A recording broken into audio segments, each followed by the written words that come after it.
But I really don't have any regrets. I really don't. I've lived exactly how I've wanted to.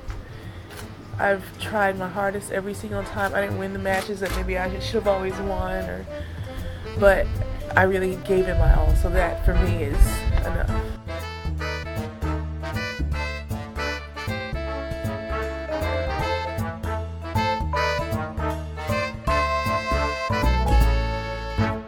Hi everybody, welcome back to the Body Surf, or welcome if it's your first time. Oh wow. We have been around for 156 episodes, so if you're new, you have a lot to catch up on. Well, 157. We recorded 157 already. Yes. That's going to come out sometime in the next 10 days. Put it in the bank, and we'll be releasing it while on the road. I'm James, by the way. I'm Jonathan, but this is 156. Yes. We, in about 48 hours actually, we'll be getting on a plane to go across the ocean, taking 2 weeks off, super excited. I'm going to see a little bit of the Rome tournament. One of us is more prepared than the other. I am not prepared in the least. Not even close. I suspect I'll be packing a second suitcase tomorrow night. Yes, please. What's going on? We're in the midst of this clay season, and we have another semifinal for Rafa Nadal. Previously in Monte Carlo, this time again in Barcelona. And this week he lost to Dominic Thiem, who absolutely bodied that tournament. He is playing with a lot more smarts than he's known for. Dominic has been such like a grip it and rip it kind of player. His tactics against Rafa, for example, on clay were like return deep and smack the hell out of the ball. And they've worked. You know, not at Roland Garros, but he previously had beaten him 3 times on the surface, now 4. But we saw a different kind of Dominic, I think, throughout the beginning of this year. Winning Indian Wells, and now in Barcelona, he displayed some tactics we don't always see from him. It started, to be clear, it started in Indian Wells, because it was pretty bleak before then. That's true. He did not have a great January and February. And he didn't have a great week in Monte Carlo either. So he's had 2 boss tournaments where he played outrageously good tennis. And for his part, he came dressed for success. Because I absolutely loved that purple and black kit. Mm-hmm. He cut a few inches off the shorts, made a huge difference. And the color contrast on the clay was spectacular. Easily one of my favorite kits of all time. All time? All time. Just loved it. But how about his tennis? What about his tennis? Well, so Dominic brought you his full power game as usual. But as I said, there were shades, there were nuances, there were textures to it. Against Rafa, his returning was crazy. Like, the strategy was clearly to return hard and very deep in the court every time.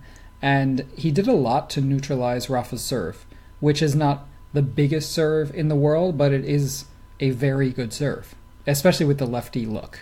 This wasn't the beatdown that Rafa got against Fognini the week before. This was much more competitive. Mm-hmm. The match touched, I want to say it was close to 2 hours, if not a little bit over. And although it was competitive, you still got the sense that Dominic was in complete control. Yeah, I would say it was more competitive than the Fognini match, but it looked like Dominic had it in hand the entire time. What was alarming for Rafa in that match was the lack of break opportunities that he was able to generate on Thiem's serve. Mm-hmm. It wasn't until Dominic served for the match at 6-4, 5-4 that Rafa earned his first break points. Right. Which ended up being triple break point, and Dominic saved them all. Aha. This is not a good place to be in when Dominic Thiem is out gridding you on a clay court. But it's not all doom and gloom, because Rafa's game has progressed from Monte Carlo. He doesn't seem to be injured, and he seems like he's not too discouraged with how it's going so far. But back to Dominic, I was super impressed by his use of the drop shot, because his setup looks a lot like his normal backhand slice. And some of these drop shots against Medvedev especially in the final, taking these horrible side spins away from the court, were just beautiful to watch. Poor Daniel, because wow. In that second set, the scoreline was 6-4, 6-love. I think you have noted here that Medvedev won only 5 points in the second set. Yeah. There were still some very competitive points in that second set. Wow. He just wasn't winning any of them. Right. How do you get over that mentally? Like, the tennis within points was compelling. Mm-hmm. But like you said, Medvedev won so few of those points. I guess it's like what a lot of people feel like playing against Rafa. So much was coming back. Dominic's defense was at such a high level, and he was just like thinking out there. That's exactly what it was, because Thiem achieved a new level of grit and defense and all-round game on clay in this tournament. Mm-hmm. He unlocked something new. And patience, right? Well, yes, and also watching that final, that second set, it absolutely felt like Medvedev was playing a Rafa type on the other side of the net. Mm-hmm. Because nothing he did made a dent. In the presentation afterward, Medvedev was almost kind of laughing about it, because there was literally nothing he could do. Anything that looked to be penetrative, Dominic was able to absorb it and get himself back into the point before eventually coming up with something absurd. Like, he was a wall in that match. And Medvedev has such an unusual game, right? Like, his strokes are a little bit weird looking, but he's also 6'6", I think, and he is content to grind, to play like a Djokovic style of tennis. Not at that level, of course, but it's so unusual to see a guy so tall willing to just like grind out points and not use that height to dominate. Where we are now is a Rafa that is still improving. You couldn't call this week a regression. You might expect him to just show up and win. That obviously didn't happen, but I don't think anything was too alarming in the way of saying, well, oh my God, Roland Garros is in jeopardy. The other thing that happened was Dominic Thiem absolutely put himself in a position to have confidence should he get to a position to play Rafa or one of the other top guys at Roland Garros. Keep in mind, this is somebody who's made the semifinals twice and then went one further last year before running into Nadal. So this is a good trajectory for him. Right. But we also have Medvedev developing as well. Mm-hmm. He made the semifinals in Monte Carlo after having beaten Djokovic, which was a huge win for him, and then follows it by making the final in Barcelona. That's huge for him, for somebody who had great results on hard courts. All last year. Mm-hmm. And then to now be adapting and adjusting and parlaying that game onto a different surface at such a young age, it can only mean good things for him. Mm-hmm. And so this is a bit of a, I guess, Roland Garros preview, couple minutes. But what happens when, barring some withdrawals, Thiem is now number 5, likely to be seeded 5 at Roland Garros. Who's going to get him in the quarterfinals? That is not fun. Like, there are a lot of folks in the beginning part of week 2 on the men's side who could really upset things. Yeah. The other men's tournament, we'll get this out of the way, was in Budapest, where Matteo Berrettini beats Filip Krajinovic for his second career title, following up last year's win in Gstaad, and he's now up to number 37. The women were in Stuttgart this week for the big clay event indoors. An unconventional clay event, I would say. It's actually a pretty quick surface. Seems to be getting increasingly quick from year to year. Yeah. Last year we had Pliskova winning. Pliskova beating Coco Vandeweghe. And then this year, Ms. Petra Kvitova breaks the streak of, 18 or 19 consecutive different winners on the WTA this year. She's the first 2-time winner on tour. Incidentally, Dominic Thiem becomes the second 2-time winner on the ATP Tour. Yeah. Behind Federer. So now we only have Federer, Thiem, and Kvitova with multiple titles this year. Man, Petra Kvitova at this stage in her career is becoming Ms. Consistent, which is one of these like later career revivals that are so interesting to me. Like Sharapova becoming a Roland Garros champion twice. That was very interesting to you? Well, it was well, I wouldn't say enjoyable, but it was fascinating how somebody's game style could change so much. And with Petra, it's not that her style has changed, but something mentally has really clicked for her. Her major results haven't been as great, aside from being the runner-up at Australia this year. But over the past almost 2 years, she returned from her attack and subsequent left-hand injury in May 2017. She played Roland Garros that year, if you remember. Since May 2017, she's reached 10 finals, and she's won 8 of them on all different surfaces. So finals on every surface in the game. Three clay titles. She's your Renaissance woman on the WTA Tour. Oh, really? And if she's in a final, it's a pretty good bet that she's going to win it. We might be in the midst of another... It's not that we might be, we are likely. I guess that's might be. Petra Kvitova is close to number 1 again, is what I'm saying. Having never been to number 1, she's now just 136 points behind Naomi Osaka. Mm-hmm. However... There's a big but here. However, she's at a point in the schedule where she's defending a whole lot of points. She's the defending champion in Prague, but she's not playing it. Then she won in Madrid. She has to defend those points. She has third-round points at the French Open, and then also titleist points at Birmingham. So unless she goes super deep at Roland Garros, it's tough to see this happening for her. Mm-hmm. And, well, what makes it more tricky is that Naomi did not have a good summer. Petra's major results at the French, Wimbledon, and US weren't great, so she can gain a lot of ground there, but Naomi didn't do that great either. And her summer wasn't very good until the US Open.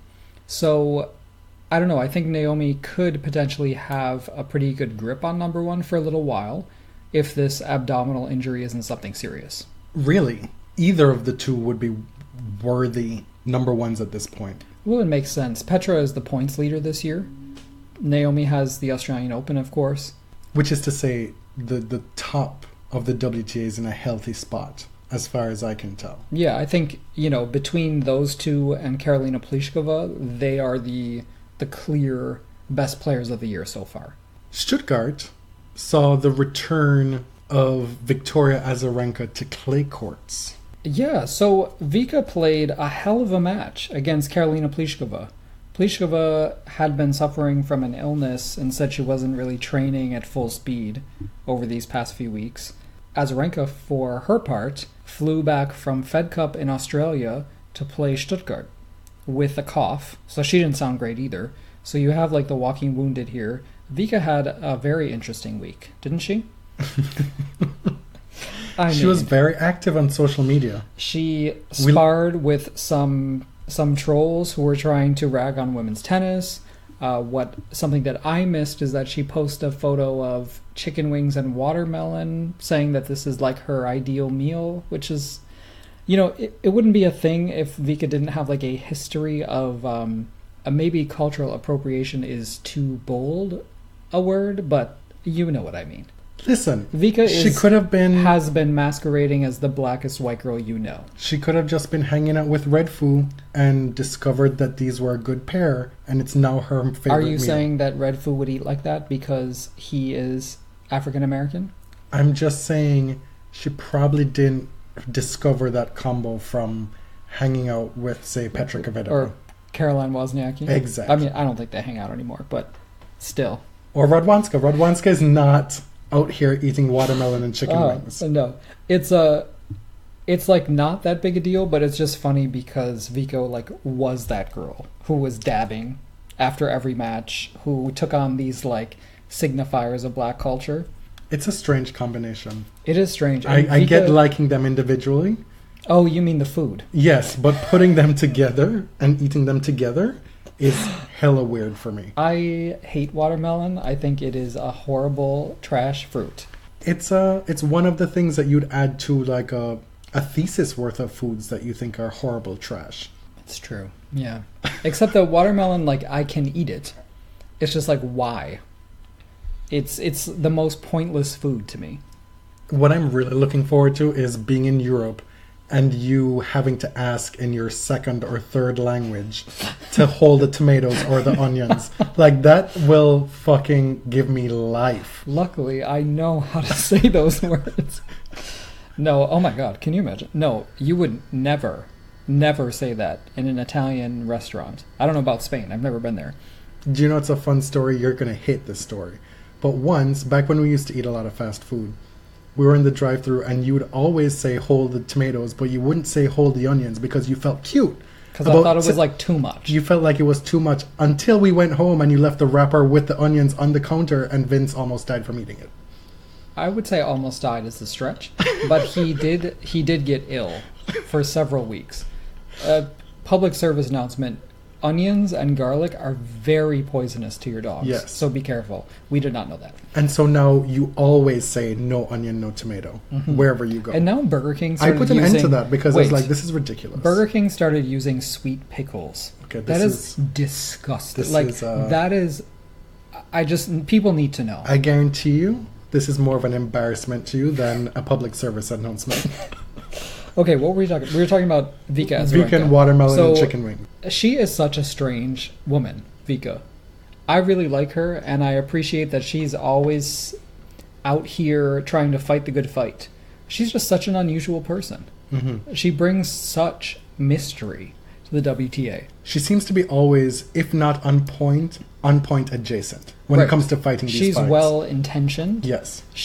I don't know why she's really engaging with a lot of these male trolls, but... Why not? If you feel the need to, why not? Because like these men need to be put in their place. She's not new to the block. Like, she knows what's coming. Like, the trolls are going to be there regardless. So if it makes you feel better and you're doing a public service, which is, I guarantee you, more useful than letting people know about Burger King's sweet pickles. Wow. I guarantee you. That's not all there is to me. But back to the matter at hand. Vika is no shrinking violet. No. We know this. And we need this. We need this. In this year of 2019, with all the mess going on in tennis, the more who are willing to talk up, the better. And we know that outside of a select few, that's not happening on the WTA. Like, we look to the women to be the ones to be the moral fiber, the moral center of tennis. Well, at every turn. But it's a burden that we put on women. Yes. That, we expect them to make the right choices and to do the work for us. To mother the hapless, useless men who can barely put their underwear on straight. This is the maternal narrative of women throughout all aspects of society, and still today in professional sport. Yeah. Especially in tennis, where, as Rafa Nadal would tell us, it's the sport where the genders are most equal. Yeah, it's true. Fuck, man. But if there is a sport where women are favored, he will find it, and he will tell you about it. What do we make of Vika's comeback so far? For a long time, it felt sad. It did. It felt like the troubles in her personal life were a huge distraction. Just were taking an emotional toll. According to her, in her interview after the Pliskova match, she said she feels like she's playing her best tennis. Like, she feels she's playing better tennis than when she was a number one. I don't know that I agree entirely, but I want her to think that. Well, do you know what I mean? How would you know? She would know more than us. And I don't think she'd be one to bullshit us about that. But here's the interesting part. Those titles came when? 2012, 2013? Yeah, those two Australian titles. This is 6 and 7 years ago right now, her 2 Grand Slam titles. So if you were to look at that being her best tennis because of the biggest results that she's had, it's entirely conceivable that the game has changed in a way that Vika of then, her best, would not be the best now in terms of beating the top players. It's possible. I mean, she was beating Serena back then. I don't know. I think it was 2011 and 12, because she and Nole started 2011 with this huge streak of undefeated, remember? That adds to my point even more. It was a while ago. It's a while ago. And so she could be back legitimately to her best in terms of her game. Maybe her conditioning and her endurance isn't what it was, but perhaps it's worth considering that we shouldn't expect to see her be like a multiple-time Grand Slam winner again, because the depth of women's tennis is so much greater. Like, she knows this from having to play all these women in early rounds, making her way back. Yeah.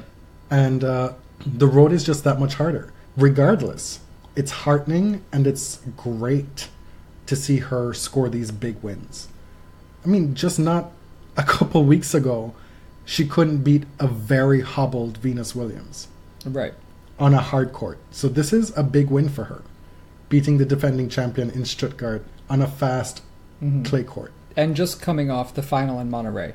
The concern is that injuries are cropping up, right? Yeah. She was not able to compete in Monterrey final against Muguruza. And the conditioning is a concern, but it does seem like she's on the right track now. She said folks always tell her, enjoy the journey because it's part of your process. And she was like, what? The journey sucks. I really enjoyed that honesty. But back to Petra quickly. She beat clay wizard Kiki Bertens in the semifinals in a hell of a match. And that third set was something to behold because she really took hold. It was like the sprint at the end of a 400 meter or something. Oh, that's a good comparison. Is it? Yeah. Yeah. Well, the better comparison would be an 800 meter. Yes. Okay. That's what I was going for. Or even like the 1600 meters. Where it's a long race and you're just kind of trugging along, jockeying for position, and at the end it's balls to the wall. Right. So Petra had plenty left in the tank. Her glow up as far as conditioning is wild. Yes. It is part of the transformation of Petra Kvitova. The other two women's events this week in Istanbul, Petra Martic won her first WTA title defeating Miss Vondrousova. We actually talk about Vondrousova in our next episode, in the mailbag, as one of these under 20 players to watch as part of the WTA Next Gen. And elsewhere in Anning, which country is that? China. Correct. That was China. And in a final that would challenge the best of white people and their intentions, Zheng Sai beats Zheng Shuai. It is a struggle. We really try our best. Zheng Sai, I remember a few years ago, was the wild card at the Zhuhai event. Yes. Remember that? Mm-hmm. That's where I first learned of her. Yeah. She has really used that shining moment well. I mean, that's been a few years now. It has. To be clear. But she is out here. Mr. Rafael Nadal Pereira continues to fumble and stumble purposefully, it seems, on the equal pay question. This week he was quoted by Jose Moron of the Spanish publication Punto de Break. Point Break. Break Translated. Point. I think Break Point. Point Break is a movie. It's a little bit too literal, that translation. He said, this is translated, it was spoken in Spanish, by the way.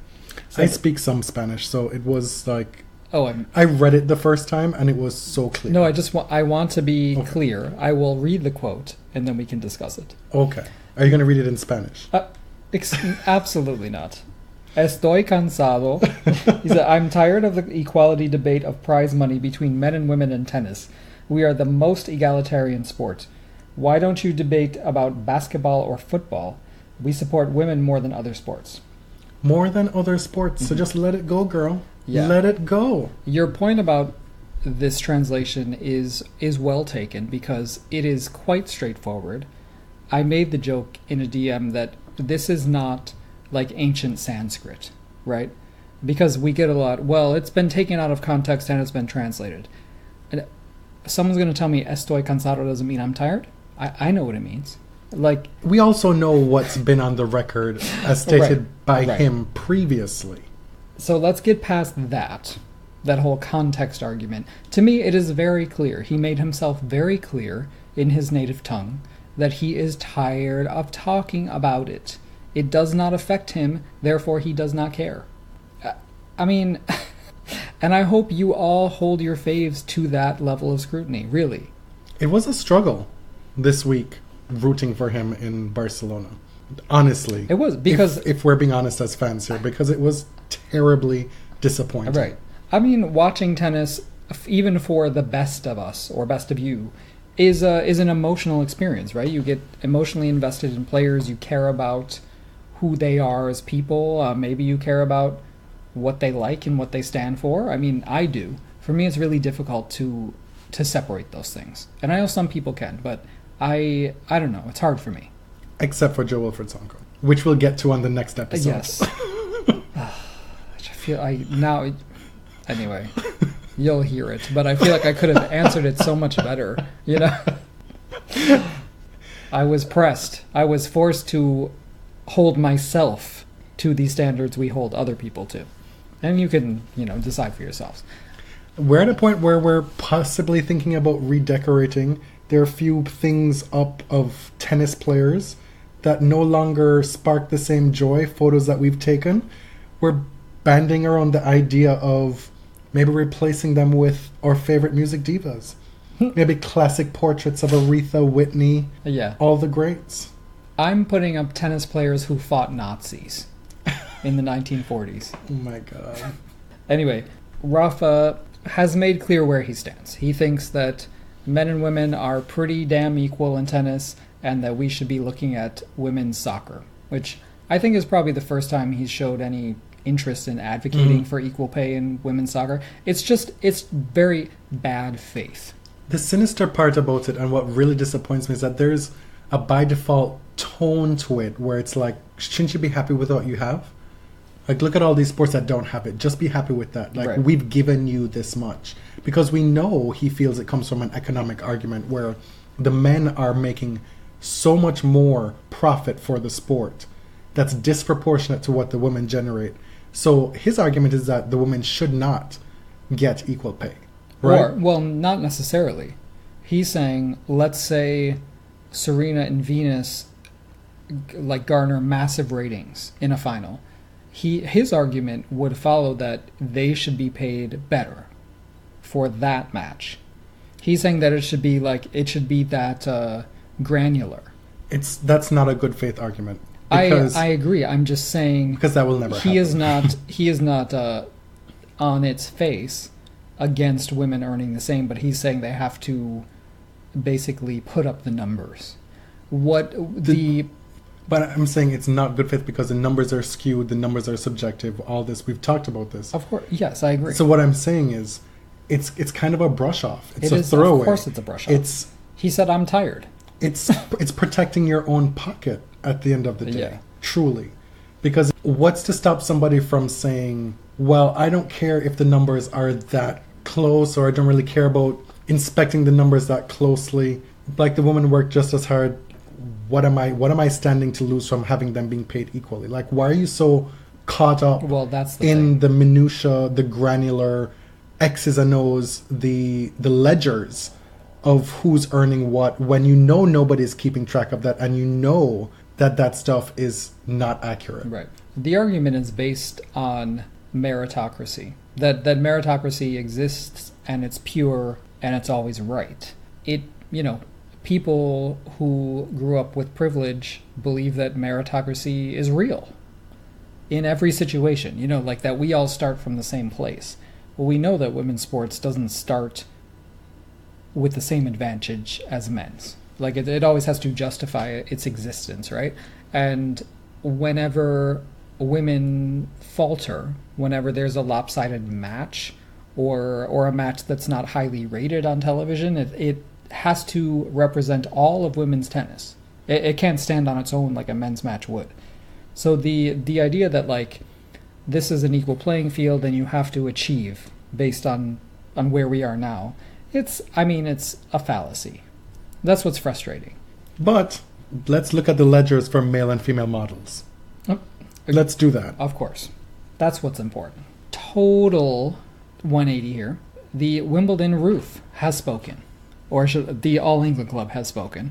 The roof policy has been revised because of what happened last year, the controversial semifinal between Rafa and Novak Djokovic. If any match needs to be resumed the next day that was played under the roof, if the weather permits it, it will be played outdoors, regardless of how the match was begun. So last year, Rafa and Novak started their match late the night before, and it was played under the roof. Mm-hmm.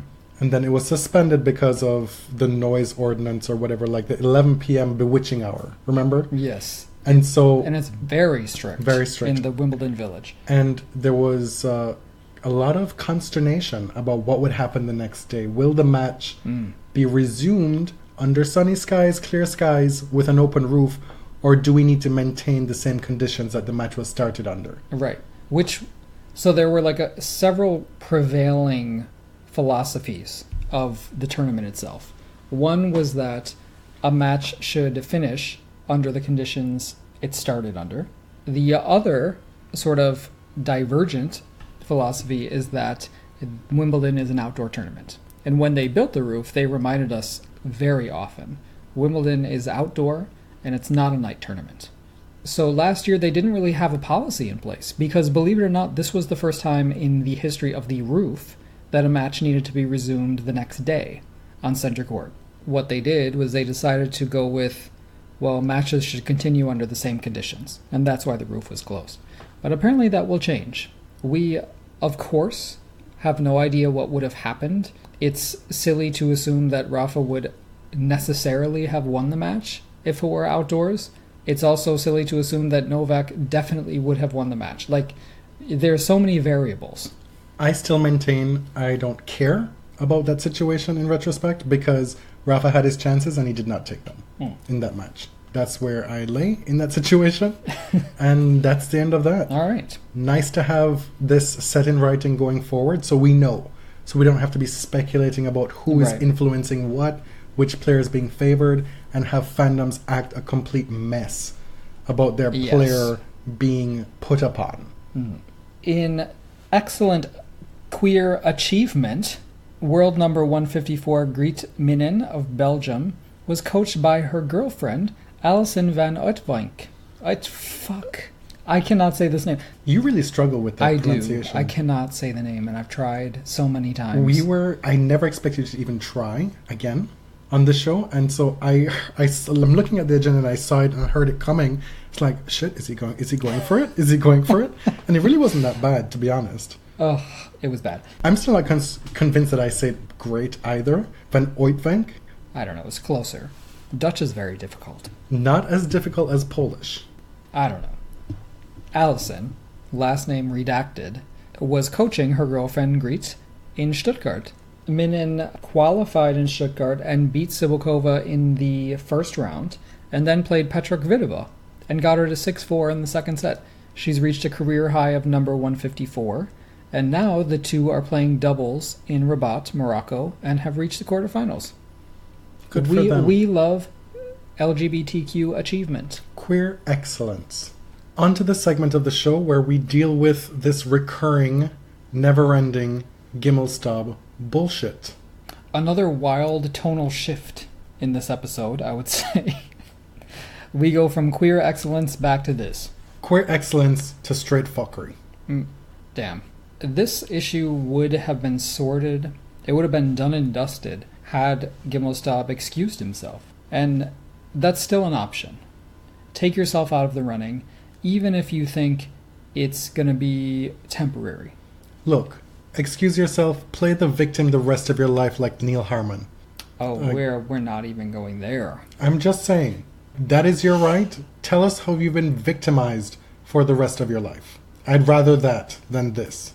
Yeah, I think even Gimelstob's friends are beginning to come out and say, you know, it's long past time that Justin just recedes from the spotlight a bit. Renee Stubbs today, Martina Navratilova actually was finally goaded on Twitter into saying something definitive on the record. I don't know that either of those women would characterize themselves as friends of Justin Gimelstob. Okay, well, they're definitely colleagues, and neither of those two have been vociferous. No, Renee has been leaving threads, breadcrumbs here and there for quite a while. I would not lump her into the same category as Martina.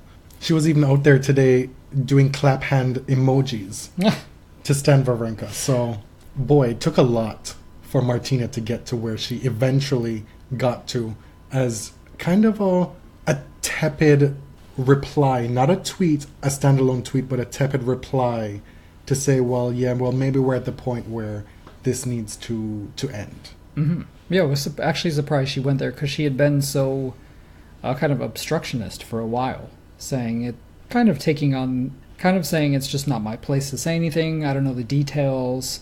But after the details of the case were made public, it's difficult to make that your platform. And she got a lot of people giving her feedback as to what they thought about her after the facts were known. And she responds to like everybody, which is why I do not tag her, because I don't need to be talking all this mess to Martina Navratilova. Like, that is not my intention. I still have great respect and admiration for her, but she's a public figure. And I'm sure there are considerations for these folks outside of our speculation as to why they behave and choose to do or say things as opposed to not. Right. And why they would be extremely careful in the things that they do choose to say publicly. We don't have the stakes that they do. You know? That is true, It is always easier for us to sit here and say these things than it is for them to take on those mantles, right? With that said. So, last episode we released last week, we talked in depth about this issue shortly after the results of Justin Gimelstob's hearing came out. His plea of no contest, his sentence, and what the future holds. We talked a bit about the New York Times article that came out right as we were airing. Literally, we were recording. Read it in maybe 5 minutes and then had to talk about it. Yes. I don't think we commented too much about it. I always hesitate to cast aspersions on a journalist. But the fact that Gimelstob tweeted out this story in a reputable newspaper led us to believe it showed him in a good light. We read it as PR. Well, we did not know. I was trying to read it as this is journalism, and it just wasn't happening. That was never. It wasn't working. That was never in the cards.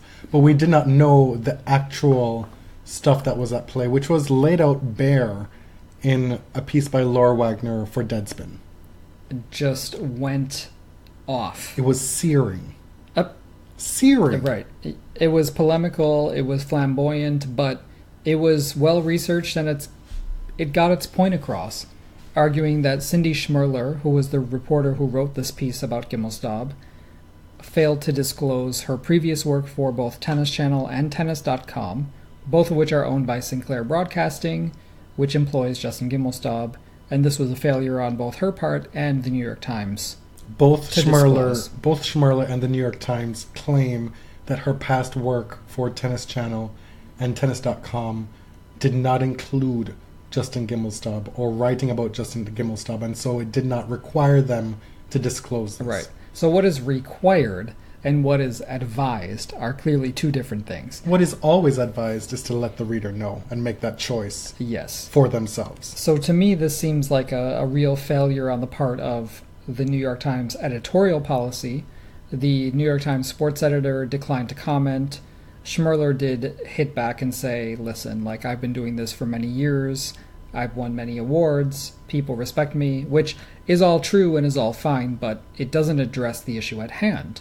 Are the accusations about this particular piece true? Did you do everything in your part to make us aware of any potential conflicts?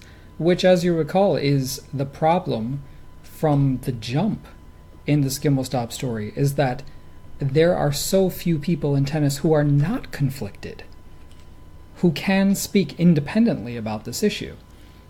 And there's so few people who are not involved with Gimelstob in ways that we don't even know. I feel like we know 10% of the ways in which Justin Gimelstob is intertwined in all facets of tennis and the people within tennis. And we talk about how, well, why are some people not saying things or whatever?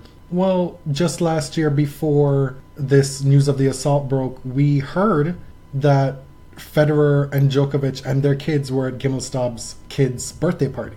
Right. Like, Gimelstob is a master of constructing these situations whereby people become ingratiated to him by default. And this doesn't necessarily mean they're friends. No. But it's a social situation. And so back in 2012, I think, when Gimelstob got married, he was at the time producing videos for ATP They were called ATP Uncovered. His production company that he owned was one of the companies that produced these videos. Which is called Without Limits. Without Limits. Unironically. And so one of the spots that was produced, a little 6-minute video spot of Gimelstob's wedding, and we have all these people singing his praises. Jim Courier talking about how it's a testament to how connected he is in the sport, blah, blah, blah, that all these people are here. One guy who works in player services saying that he is the moral conscience of tennis. Wild stuff. But you have all these people who are on the record at his wedding singing his praises, who ate and drank and danced and caroused at his wedding, cementing by default his place within the tennis fabric, right? Like the narcissism jumped out when you consider that this dude has made his wedding what most consider like this one of the top 3 most important moments of your life, to be a public PR spectacle for his career, something that he can put on his resume, and then rope in all these tennis bigwigs to sing his praises, and have that be, to this day, still on the ATP YouTube channel as a testament to Justin's abilities and worthiness within tennis. The moral conscience. I want people to understand that I am without any doubt that this was all orchestrated leading to this point. Like, for somebody who was, you're top 100, you're one of the best tennis players in the world, right? Like, that's a fact. But as far as somebody who should go on to have this much influence within tennis, because of your playing career, he was a middling tennis player. Like, the roots and the seeds of what we're seeing now have been planted long ago. This was by design. And so now we're at a place where Gimelstob and his narcissism, in spite of all that has happened, still requires him to fight this tooth and nail, because he feels that he's owed this, that he's worked for this, he's put in the hard yards to have him ascend to ATP president. And what we've seen this week with what came out today, Christopher Cleary posted on Twitter a few pages of a document that was sent to the ATP board on behalf of Gimelstob. From his lawyer. Yeah. That saying, here are all the things you might have missed if you read the court transcript. That action shows that he is doubling down. He is still having his eye on this ATP prize. So, I don't know how much we got into this in the last episode. Ben Rothenberg initially obtained a bunch of pages of the court transcripts in which the judge clarified the meaning of unprovoked in a legal context, saying that, in a social situation there may have been mitigating factors. He may have said things to upset you that interpersonally may have been really mean and nasty, but legally it's not a provocation to violence, right? So he was explaining the legal concept of provocation. A really important tidbit from this is that in California, a no contest plea is basically equivalent to guilty in a court of law. So the judge said, and I quote, "You'll be pleading guilty to a felony. I have indicated that I've been using my discretion to reduce it as a misdemeanor. ... Do you understand that?" The defendant says, "Yes, Your Honor." The defendant clearly has been asked and has explained that he understands you are pleading guilty to a felony in the court's eyes. By saying no contest, I'm not contesting these felony charges against me. The court views this as a guilty plea and will sentence you thusly. However, what does the judge then go on to say about what Gimelstob can and can't say going forward? Right. So the judge made clear that if the defendant, Gimelstob, makes any proclamations publicly that he is innocent, that he will find himself back in court and it risks invalidating the deal. Which means that the judge used his discretion to reduce this to a misdemeanor. If he finds that Gimelstob is proclaiming his innocence in public, that could invalidate the misdemeanor. In effect, this letter that was sent to the ATP is saying Gimelstob did not plead guilty. He pled no contest. There's been no admission of guilt. So the lawyer was careful with his wording, but misrepresented what a no contest plea actually means. Correct. It wasn't 100% honest about what it means in the eyes of the court. To be honest, if I'm banking on the brain power of the ATP Players Council to be able to decipher the difference between no contest and pleading guilty, like, this is a way to go. Right. So what obviously his lawyer left out was that they had every opportunity to choose a trial. In that case, he would have pled not guilty. The lawyer asserted that they had plenty of evidence to say that Kaplan's version of the events was false. So this is how the legal system works here. You choose to go to trial, and you present that evidence. You can cross-examine the victim. Because this was not a trial, Kaplan got to read his victim impact statement without being cross-examined. We have no idea if all those things that he said are true, but the defendant chose not to go to trial. It's done. Right? If Gimelstob wanted to make sure that he was absolutely cleared, right, then he would have gone to trial. If he's absolutely 100% sure of his innocence, and he wants to make sure he's cleared so that there's none of these issues and so-called muddied waters going forward, then he had that ball in his court. Right. He chose not to. And I suspect because that would not have been tied up in a timely enough manner to then be able to pivot to this to ATP presidency. Term, basically, correct, on the board. Yes. The thing is, if you have a lot of evidence to disprove what Kaplan said, you declined your chance to use it. It's done. Like, the case has been resolved. That's what no contest means. He's since gone on to take out a restraining order against Kaplan. It's a wide-ranging assault on anybody who could get in his way of this matter at hand, right? And when you consider that, again, if his goal was to actually prove his innocence, then he should have gone to trial, right? So we can put that to rest. That's not what this is about. That's not what this is about at all. Like, that is the system we're stuck with, basically. That is how the judicial system works. And so now he's throwing the weight of his lawyers in any way he can to bully his way. Yeah. So it's interesting to me, not having a legal background. I can't tell at what point do these actions violate the judge's warning. So the judge said, if you assert your innocence in public, you'll find yourself back in court. So I honestly, I don't know. Is the lawyer sending a letter like this a violation of that? It's not Gimelstob himself speaking, but it's obviously his lawyer speaking on his behalf. At what point is this proclaiming one's innocence? Where we are at now is finally we have a coalescing of voices that we didn't have before. People are starting to speak up. So Darren Cahill was one of the first ones to give his opinion. He posts on Twitter, quote, "Justin should have stepped down from the board months ago pending the result of his legal case. Now that the judgment is in, the Player Council should pick another candidate on May 14 to represent men's tennis at board level. If contrary information is revealed in his civil case, then I'd welcome Justin to run for a board position again, if he so wishes. There's good in Justin that many people don't get to see, but clearly what happened is unacceptable on many levels." Now there's a little bit of shade in here, I think.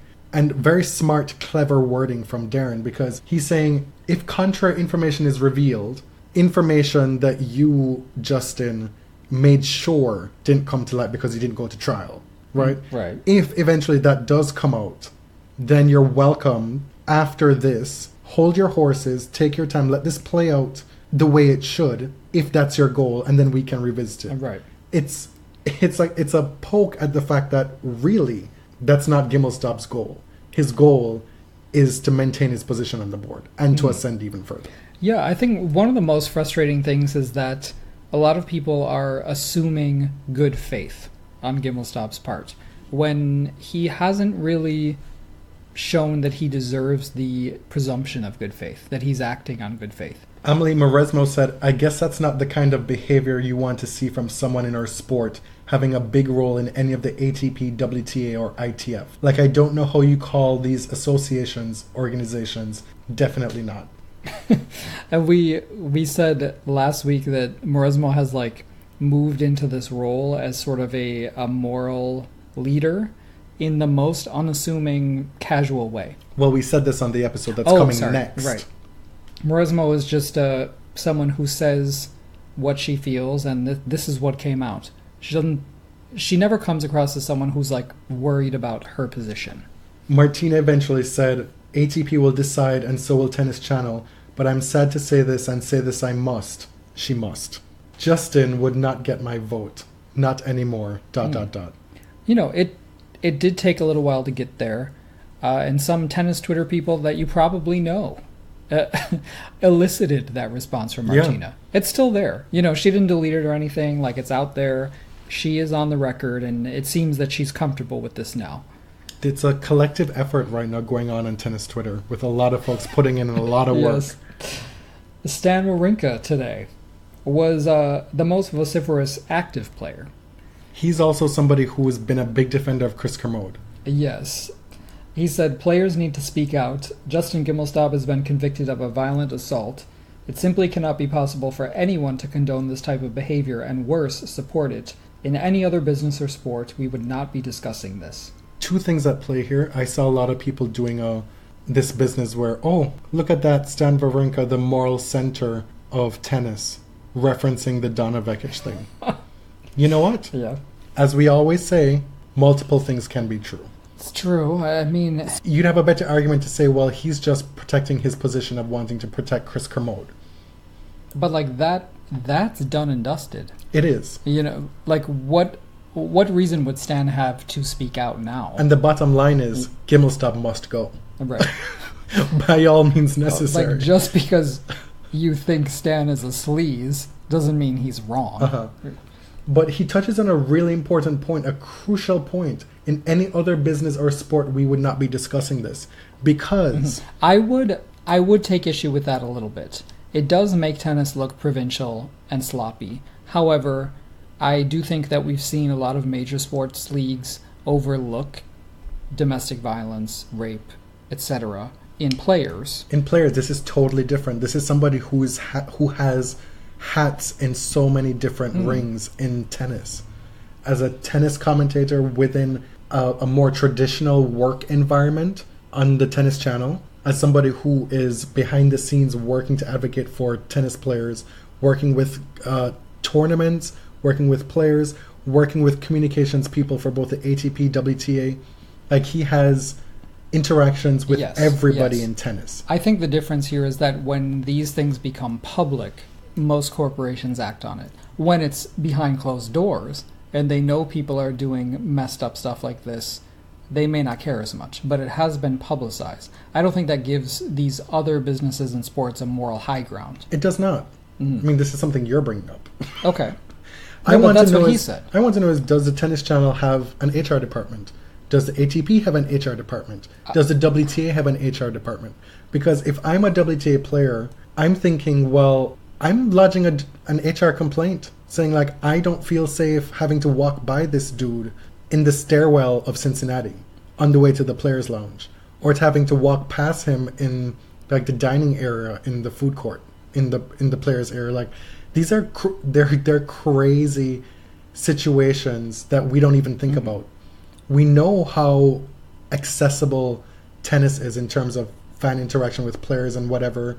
Who is to say that somebody who was really anti-Gimelstob and took him to task over the last few months isn't somebody who might be targeted on the ground somewhere? Like, or who just might be blackballed in their career, which is why a lot of these people were afraid to talk. Or then has to go and sit on set with him after having had internal conversations that he finds out about afterward. Right.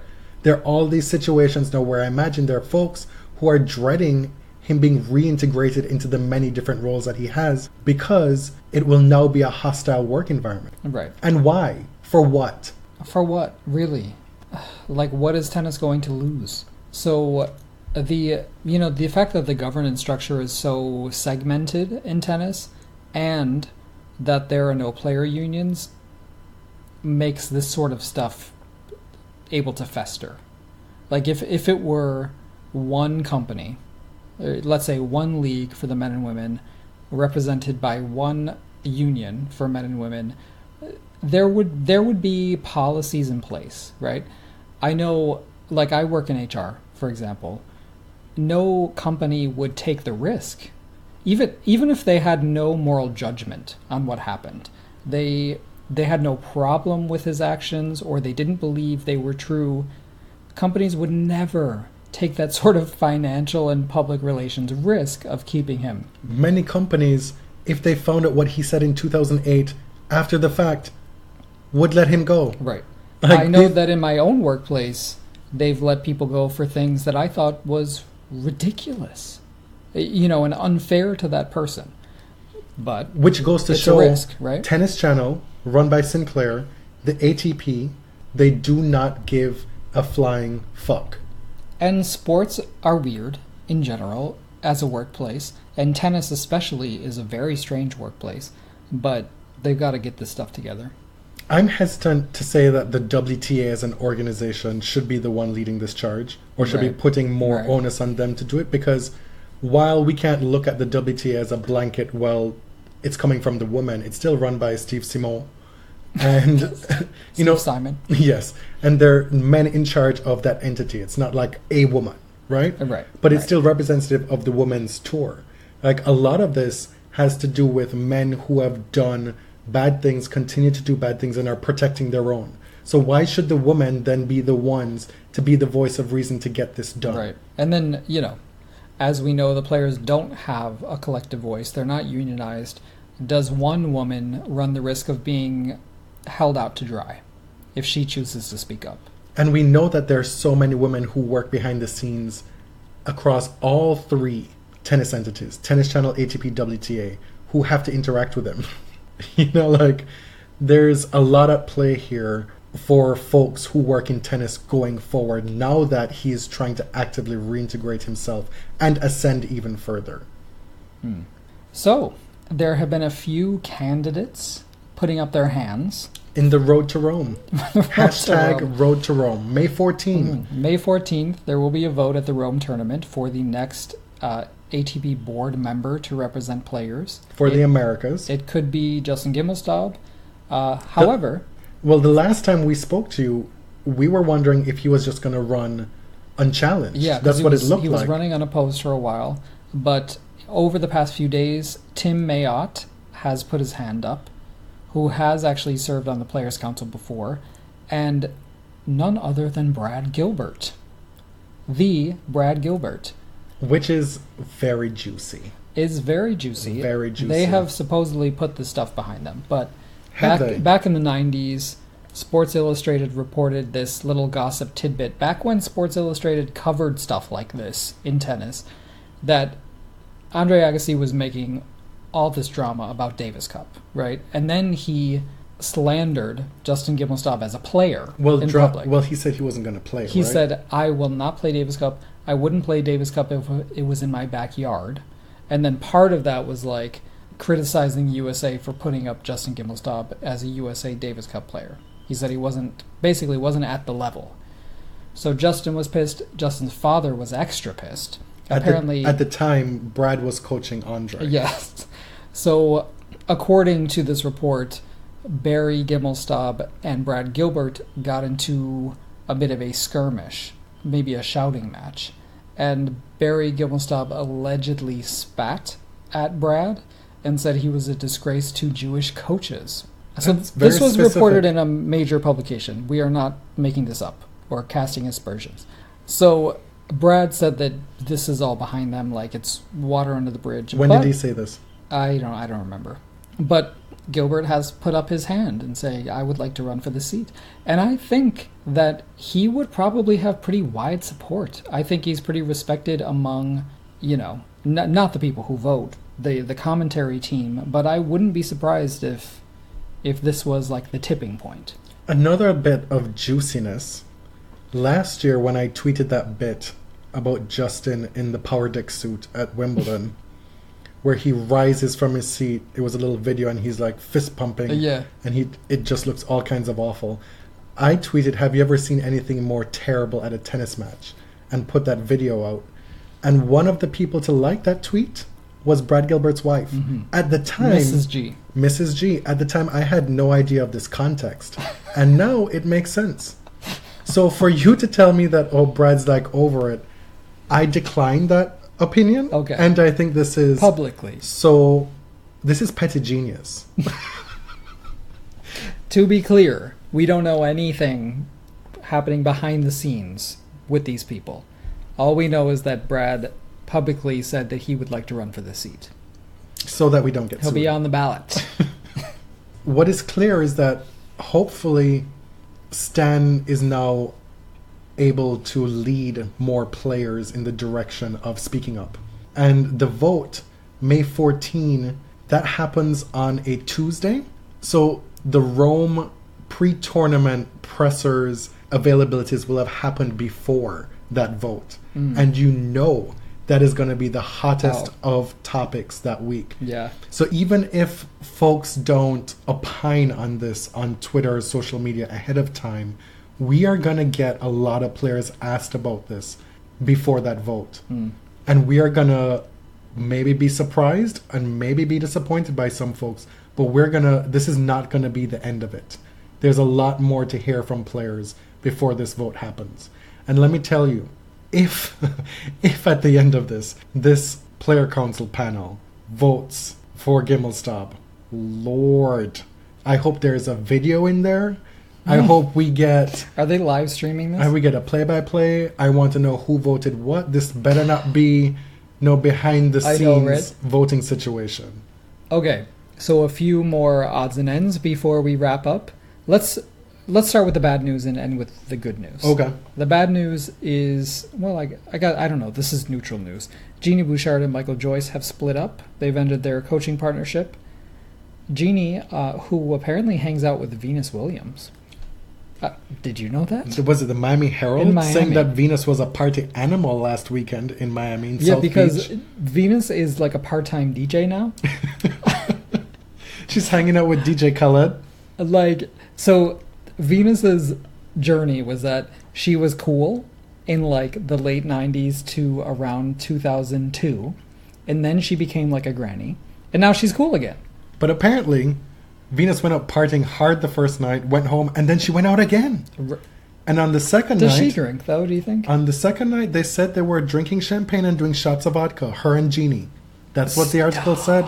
That's what the article said. See, I could see Venus doing, like, shots of water, or, like, throwing the shots over her shoulder or something. Listen, why should Venus Williams not be out here having a good time? Well, I'm not saying she shouldn't. It's hard for me to see. So the bad news is that Bianca Andreescu, if you've noticed, has not played since retiring in Miami, has suffered a shoulder tear. This is according to her coach, Sylvain Bruneau. She hasn't even picked up a racket since Miami, apparently. She is doing, like, strength training. She's in the gym, but she hasn't actually been playing. And it's not clear when she'll be back. He's hoping that she'll be back during the clay season, but didn't put, a deadline on it. A shoulder tear does not sound good. Yeah, God, you do not want to go down that road at 18 years old. Perhaps it's a function of playing so many matches unexpectedly because she wouldn't stop. Right. She wouldn't stop winning. Yeah, she just won everything. Now she'll be in a position to pick her spots more, hopefully going forward, and hopefully the injury won't be too bad. Right. The good news is that Sloane Stephens has gotten engaged to boyfriend Josie Altidore, who plays for Toronto Football Club here in our adopted hometown. Toronto FC. Mm-hmm. They have been... I mean, first of all, what a glow-up. To think that Miss Stephens was on track to become Mrs. Sock at one point. Oh my God, Sloane Sock. Can you imagine? Sloane Stephens Altidore. That is... It's a breath of fresh air. They make a very attractive couple. Sloane seems deliriously happy. Mm-hmm. And I'm into it. Black excellence. We had queer excellence, now we got black excellence. On that note, ending on a high. We've come to the end of episode 156. Our next episode will not be a live tennis episode. There will be no results on that show. It'll be a strictly mailbag only show. It's honest, searing. Is it? Self-reflective. You're trying to prepare folks for the first 5 to 6 minutes of that episode. Yes. Where you get put on the hot seat and, well, you'll see. No, but you keep saying it's not live, but it's still worth a listen. Oh, absolutely. I think we really did our best. I think we've done a lot to sell our personalities and our relationship on this show over the last 4+ years. So if you don't like our personalities, then you definitely do not like this show. And I don't blame you. To then make that a worthwhile listen. The caveat being we were kind of pressed for time. So some of the questions that we got, we weren't able to get to. We didn't get to all of them. We record all of them, and we will pick them up in later episodes, hopefully. Till then, my name is Jonathan. You can find me on Twitter at tennis_John. And I'm James. I'm at ElliotJMR. 2 L's, 2 T's. We are at The Body Surf on both Twitter and Instagram. Feel free to leave us a review on iTunes. It's always a welcome treat. Till next time. Thank you. Thank you very much.